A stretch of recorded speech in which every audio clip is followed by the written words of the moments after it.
Push NEWSWire. Today we have a lot to share with you on the NEWSWire. First of all, we want to let you know the Frito-Lay workers have signed a contract that guarantees them at least 1 day a week off. Every worker needs adequate wages and adequate benefits. We want to dedicate this broadcast also to Bob Moses, who was the former field secretary for the Southern Christian Leadership Conference's voter registration campaign in 1964. It is unimaginable that he died at 86, and here we are again pushing voter registration, fighting against voter suppression. We applaud, along with Native Americans, the change of the name of the Cleveland Indians to now the Cleveland Guardians. We appreciate the recognition and respect for Native American culture. Emmett Till would have been Emmett Till's birthday this year, 80th birthday this year. In Chicago, his home is being dedicated as a historic landmark, and so here's a young man who didn't live very long, but his life sparked a whole movement for public accommodations and civil rights. And so we thank his mother, Mamie Till Mobley, for her faithfulness and her refusal to let her son die in vain. 2 black women are named to run Texas's 2 largest newspapers. Catrice Hardy, Dallas Morning News, and Maria Douglas read the Houston Chronicle. Congratulations to them. And while we're talking about Texas, you wonder where Rev Jackson is. Well, he's in Texas. He is, along with several hundred ministers and thousands of protesters, engaged in a historic march similar to the march from Selma to Montgomery.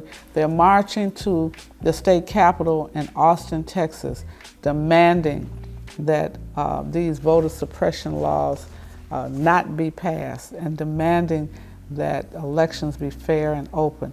We're launching campaigns, Rev Jackson and Rainbow Push launching campaigns all across the nation, every state where voter suppression seems to reside. We're urging faith leaders, community leaders, activists to join with Rev Jackson, Rev Barber, and others, Barbara Arnwine, as we march on these state capitals all around the country.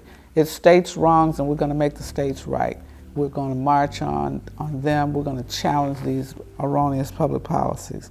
On a good note, a black family may finally receive the land that was taken from them, called Bruce's Beach, over 100 years ago. They may finally get the land back. That's reparations. Give back the land that you took from people. Our final news brief is really a sad note, but also a respectful note. When I think about Simone Biles, young, powerful gymnast who has decided not to continue to compete at the World Olympics, we understand and support Simone in her decision not to push herself any further. Many athletes, everybody focuses on their physical health. Well, they have emotional challenges and needs, especially when you're number one in your field, especially when you've been abused by the people that are supposed to support you, the coaches, the doctors, and so forth, when you have been improperly handled.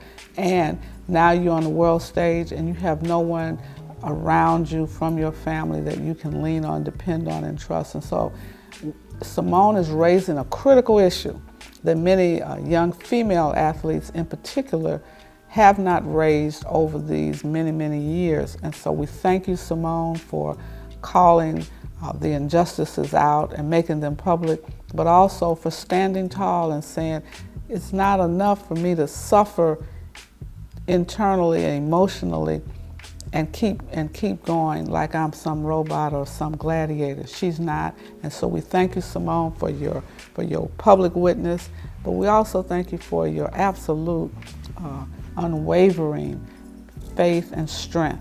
And so we're going to be praying for you, and we will be available to support you and other athletes who are struggling in this season with the emotional pressures of being in the limelight every single day and every single hour. There's so much more we want to cover, can't cover it. It's convention time. We have today Reverend Dr. William Bishop Barber, who is going to share with us a message about the repairs of the breach campaign that he has launched across America. Rev Jackson is partnering with Reverend Barber, and so I know you can't wait to hear him. You're going to also hear from Attorney Barbara Unwine, who is the one young African-American female lawyer traveling the length and breadth of this nation, fighting against voter suppression, marching to make sure that everyone has equal access, ability to vote freely and fairly where they live, students voting on their campus. I just don't want you to miss it. Stay tuned.